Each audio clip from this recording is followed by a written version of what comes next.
This lesson is for Wednesday, April 22nd. And this is also in the 8th grade Module 2 textbook. I'm going to post the link for you to pull it up online. And it's lesson 14. And we're doing more on the angles of a triangle. So yesterday when we talked in the video, we talked about the angles in a triangle all adding up to 180 degrees. And we reviewed the concept of a straight line also being 180 degrees. And by using those two pieces, we can help to find missing angles that we needed. So in this diagram, if we look at the diagram for the first problem, they're going to label what we call now exterior angles. Yesterday we worked on interior, which are the interior angles made by lines. Now we're going to talk about the exterior angles made by lines. And that should be very easily seen for you. So RXY would be an exterior angle. ZYP would be an exterior angle because they're going to be the angles that are on the outside. So it says name an exterior angle and the remote interior angle. Okay, so if we go for this one right here, this would be RXY. So it'd be angle RXY. That would be the exterior angle. Now, the remote interior angle would be one that is within it, that is related to it. And so that would be this one right here, which would be ZXY. Now, why are they related? Well, if you take this angle and this angle, they make the straight line, which is 180. They're supplementary to each other. Now, a second exterior would be PYZ. And the related one would be ZYX. And then a third exterior angle would be QZX.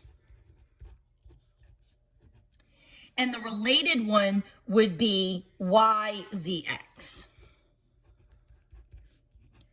Okay.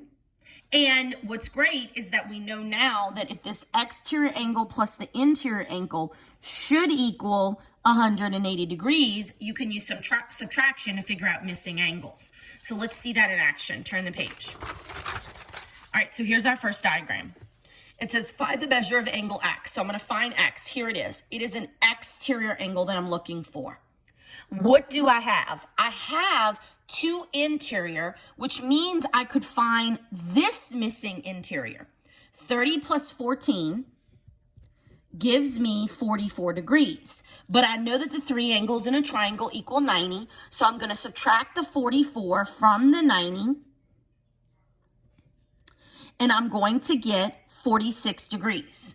So now I know that this interior angle is 46. It forms a straight line with angle X. So that means if I subtract from 180 the 46,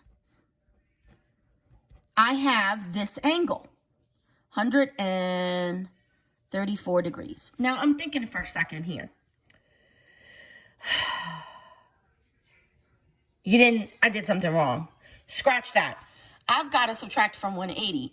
I caught myself because this is an acute angle and this is obtuse. So it needs to be opposite. So I'm going to subtract from 180. I made that mistake.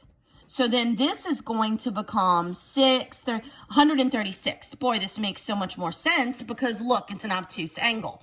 So then I'm going to subtract that again from 180. This is wrong. This is wrong too. Okay. And then you'll see that 44 degrees would be my missing angle. So these two together should equal 180, which they do. And these three together should equal 180, which they do. Let's start fresh. Look at example 2.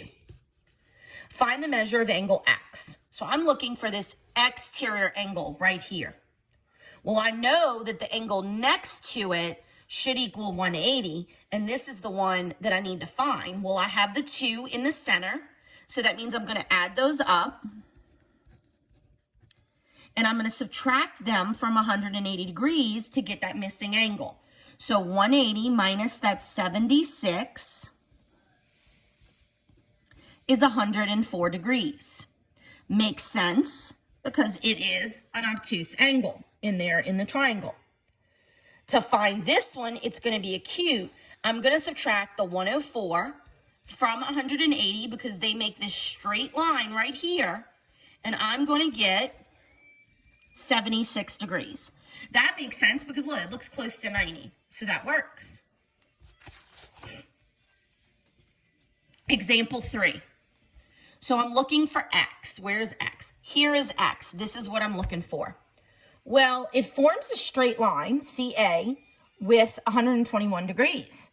So this might be easier than what I thought, because if I take this and this, they should equal 180. So I can subtract the 121 from the 80, and I get 59 degrees as X. Example 4, I'm looking for X. Oh, it's an interior this time. And I have this interior, which means I need this one. So I can figure that out because it forms a straight angle here with the 129. So I take the 180 and I subtract the 129. And I get 51 degrees. That makes sense because it's acute. 51 and 45 give me 96 total, but I've got to subtract that from 180 and I'll get that missing angle. So I'm going over here and I'm subtracting, and 17 minus 9 is 8, which gives me 84 degrees for X. And that's all there is to this. So you're going to practice. So you are going to do 5, 6, 7, 8, and 9, and 10. And then in the problem sets, you can work these as well. I know it's a lot, but you should be able to work through them pretty quickly. So do 1 through 10. And you don't have to explain. Just find the missing angles for me. Okay, so in summary, the sum of the measures of the remote interior angles is equal to the measures of the related interior angles. So we know that this angle and this angle have to equal that 180 degrees to find that missing angle. Okay, make sure you submit on Google Classroom.